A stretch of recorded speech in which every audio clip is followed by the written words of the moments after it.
صباح الخير، ازيكم حبايبي؟ عاملين ايه؟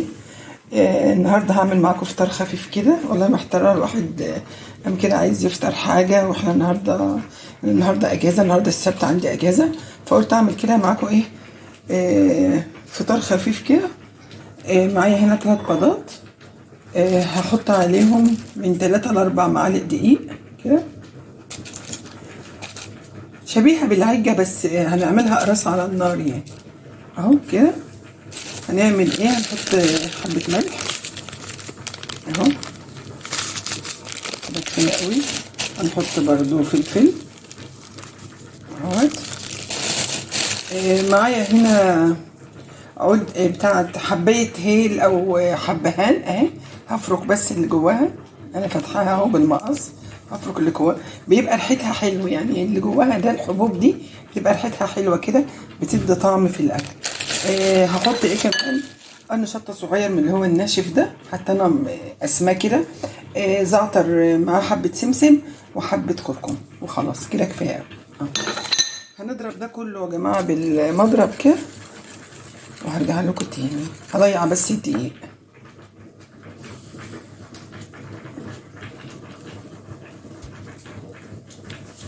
ثواني.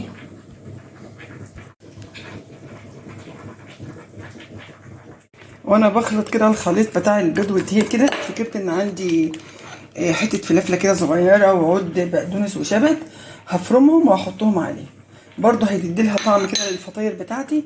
وفطاير بسيطه وسهله باي حاجه موجوده في التلاجة عندك، اعمليها وهتبقى حلوه وعلى النار ومن غير زيت. احنا هنشوف مع بعض احنا هنعمل ايه. معاها فرمتهم ونزلت بيهم على البيض والدقيق اهو. هضربهم كده. انا بضربهم ليه كده بالمضرب السلك؟ مش عشان البقدونس او الفلافل، لا، ده علشان الدقيق ما يكلكعش، لان انا حاطه دقيق. فالمضرب السلك بيسهل عمليه ايه، الفرك بتاعت الدقيق جوه البيض. هعمله خالص، هنضيع الكلكعه بتاعت الدقيق وهرجع لكم تاني بسرعه.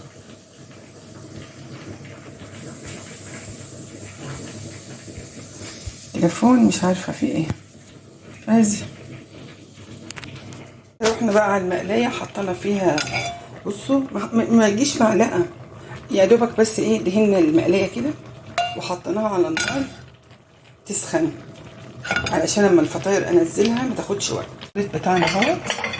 هجيب الكرنيبه بتاعتي، مش هملاها قوي، هاخد بالكرنيبه كده واحط راس زي ما تيجي بقى بالكرنيبه، راس مستطيلات زي ما تيجي يعني. شوف التجربه بتاعتنا دي،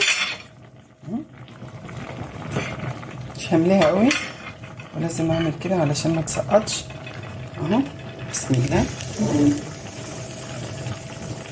اعمل كمان واحده.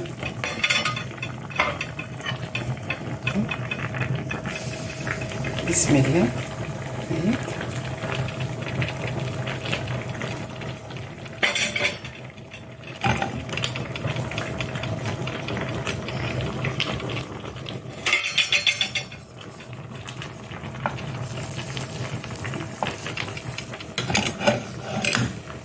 انا بس ايه مش عايزاهم يلزقوا في بعض، لكن هما اهو. مش عايزه الفيديو يطول، بس لازم اخليكم تشوفوها على الطبيعه اهو. طلعت رقيقه شويه، لا هقوم ايه كده. التجربه لازم اعمل تجربه. طلعت سمكها رقيقه، لا يبقى انا املي الكرنيبه بقى المره التانيه.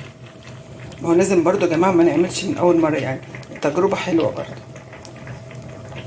هسيبها بس كده تاخد لون، هي اهي تتحرك معايا اهي زي البانكيك كده. انا بحس ان هي بتتنفخ اهي. قدام طلعتش رقيقه ولا حاجه، سمكها اهو، بس برضو احنا نعملها شويه. وعلى فكره يا جماعه، انا بعد كده مش هدهن بقى المقليه تاني، هي اول مره بس عشان تبقوا عارفين بس.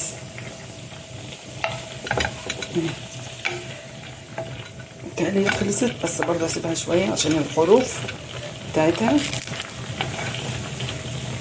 هتحيريني ليه؟